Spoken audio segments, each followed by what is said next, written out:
നമസ്കാരം. ഞാൻ Manoj Patekar, health and beauty by Manoj. ഞാനിന്ന് ഒരു ആംബുലൻസ് ആക്സിഡൻ്റ് ആയി കിടക്കുന്ന അവിടെ നിന്നാണ് ഞാൻ സംസാരിക്കുന്നത്.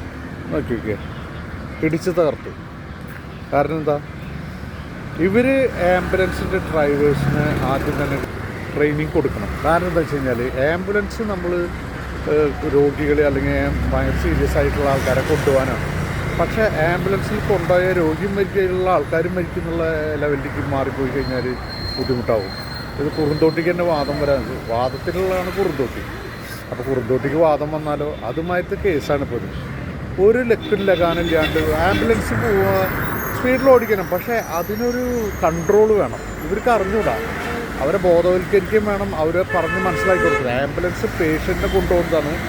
സീരിയസ് ആയിട്ടുള്ള പേഷ്യൻറ്റിനെ കൊണ്ടുപോകുമ്പോൾ നമ്മൾ അതിൻ്റെ ടേക്ക് കെയറും റോഡിലുള്ള ആൾക്കാരുടെ സുരക്ഷയും കാര്യങ്ങളൊക്കെ നോക്കിയിട്ട് വേണം കൊണ്ടുപോകാൻ. ഇതൊന്നും നോക്കില്ല. ഫ്ലൈറ്റ് പോണ മാതിരി ഇവർ പോവുക. എവിടെയെങ്കിലും എത്ര പേഷ്യൻസിനെ കൊന്നു കളഞ്ഞിട്ട്, എത്ര ആൾക്കാരെ കൊന്നു കളഞ്ഞിട്ട് ഇല്ലേ. ഇനി എന്നാ അവർ പഠിക്കുക. അപ്പോൾ ഒരു ആംബുലൻസ് ഡ്രൈവർ എന്ന് പറഞ്ഞാൽ അത്യാവശ്യം വിവരമുള്ള ആളായിരിക്കണം. അതിൻ്റെ ഉദാഹരണമാണ് ഈ കാണുന്നത്.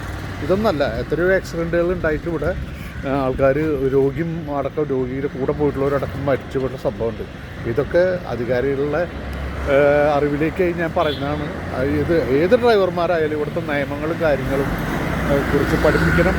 ഇതൊരു റിക്വസ്റ്റാണ്. അല്ലെങ്കിൽ ഇനിയും ആക്സിഡൻറ്റുകൾ സംഭവിക്കും, ഇതേമാതിരി ആംബുലൻസുകൾ ഇനിയും മേടിക്കും. അപ്പോൾ അതുകൊണ്ട് അവർക്കൊരു നല്ലൊരു ട്രെയിനിങ് പരിശീലനം ആംബുലൻസ് ഡ്രൈവർമാർക്ക് കൊടുക്കണം എന്നൊരു അഭിപ്രായം പറയാണ്. നന്ദി, നമസ്കാരം, താങ്ക് യു.